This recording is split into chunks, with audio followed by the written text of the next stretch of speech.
So hello everyone, if you are preparing for civil service examination, it's very important कि आप newspaper को बहुत अच्छे तरीके से कवर करें।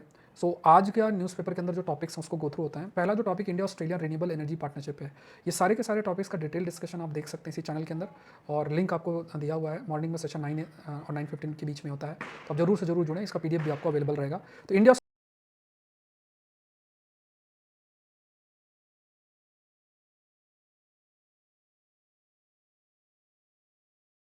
इंडियन प्राइम मिनिस्टर और काउंटर पार्ट जो ऑस्ट्रेलिया के थे उनके बीच, और उसमें 8 एरिया के फोकस किया गया था। Solar photovoltaic technology, green tech, hydrogen energy storage, solar supply chain, circular economy, 2A investment, capacity building और ऐसे कई चीज़ें। इसमें ट्रैक 1.5 डायलॉग की भी बात जो है वो आपकी की गई। अब दोनों ही देश, जैसे भारत भी टारगेट लगभग कर रहा है 500 गीगावाट नॉन फॉसिल इलेक्ट्रिसिटी की, हम टारगेट कर रहे हैं बाय 2030, ऐसे ऑस्ट्रेलिया भी टारगेट कर रहा है। तो दोनों साथ में मिलकर अपने जो रिसोर्सेस हैं उसका यूज़ कर सकते हैं, अपने स्ट्रेंथ का यूज़ कर सकते हैं और इस पार्टनरशिप को फर्दर लेकर जा सकते हैं, जिससे कि एनर्जी सिक्योरिटी अचीव की जा सके और रिन्यूएबल एनर्जी का इस्तेमाल जो है वो किया जा सके। नेक्स्ट जो टॉपिक है बहुत महत्वपूर्ण है, 2025 का जो नोबेल प्राइज है इकोनॉमिक्स के अंदर, और वो इनोवेशन ड्रिवन इकोनॉमिक ग्रोथ है। तो इसमें जो आपका नोबेल प्राइज है जोएल मैकियार, फिलिप गियोन और पीटर होविट, इनको दिया गया है।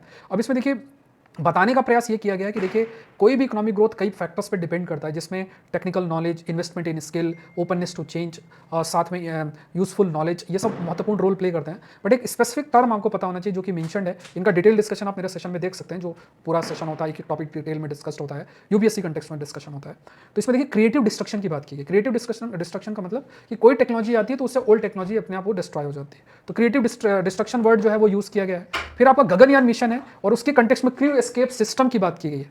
तो गगनयान मिशन में क्रू एस्केप सिस्टम में इसमें 2 पॉइंट्स आप याद रखिए। एक तो जो क्रू एस्केप सिस्टम है कि मान लीजिए कुछ दिक्कत आ जाए तो हम अपने क्रू मेंबर्स को कैसे बचाएं, तो इसमें पुलर टाइप और पुशर टाइप है। गगनयान में पुलर टाइप यूज हुआ है, जिसमें जो क्रू एस्केप सिस्टम है वो पुल करता है क्रू मॉड्यूल को away from the rocket motor जो उसके ऊपर होता है। और पुशर टाइप SpaceX Falcon 9 के अंदर यूज होता है, जो कि जिसके अंदर small liquid fuel engine use होता है, जो पुश करता है कैप्सूल को, जिसमें क्रू मेंबर्स मौजूद होते हैं। ये टर्म्स आप थोड़ा सा याद रखिएगा और इनका डिटेल डिस्कशन आप मेरे सेशन के अंदर गो थ्रू हो सकते हैं। गूगल इन्वेस्ट कर रहा है $15 बिलियन AI डेटा सेंटर के अंदर विशाखापट्टनम में, तो ये फैक्ट भी याद रखना है। फिर जो ट्रंप है वो थाईलैंड कंबोडिया की पीस डील है उसको अटेंड करेंगे। छोटे ब्रीफ में इन्फॉर्मेशन है, और इसमें कंबोडिया और थाईलैंड के बीच में प्री विहार टेम्पल है, उसमें डिस्प्यूट चल रहा है, तो उस वजह से है। मैडागास्कर की जो आर्मी है, it is going to seize power after its president is impeached. तो मैडागास्कर के बारे में मैपिंग है वो आपको पता होना चाहिए। फॉलो करें और ऐसी क्वालिटी कंटेंट के लिए आप अनअकैडमी से भी जुड़े और दिवाली उत्सव ऑफर का भी हिस्सा बने। इसका इमेज ऊपर है, यूज द कोड SPLIV और आपके पास मौका है बहुत सारे प्राइजेस जीतने का। Thank you everyone, thank you.